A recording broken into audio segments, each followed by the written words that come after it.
কবি সুভাষ মেট্রো স্টেশনের আপ প্ল্যাটফর্মের একাধিক কলামে ক্র্যাক। যাত্রী নিরাপত্তায় আপাতত ব্লু লাইনে মেট্রো চলবে শহীদ ক্ষুদিরাম পর্যন্ত। শহীদ ক্ষুদিরাম থেকে ছাড়বে মেট্রো।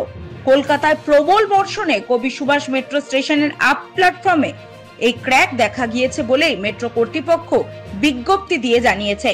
কলকাতা মেট্রোর তরফে জানানো হয়েছে, যাত্রী নিরাপত্তার কারণে এই সিদ্ধান্ত নেওয়া হয়েছে। সোমবার এই ফাটল নজরে আসে, তৎপর হয় মেট্রো কর্তৃপক্ষ।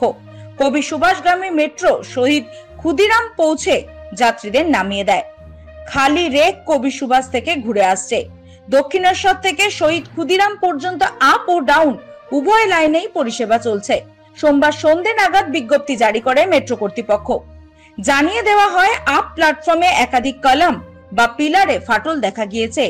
এর পরীক্ষা এবং মেরামতির কাজ শেষ না হওয়া পর্যন্ত এই স্টেশনটি যাত্রীদের জন্য ব্যবহার করা যাবে না। এই কারণে কবি সুভাষ থেকে যাতায়াতকারীরা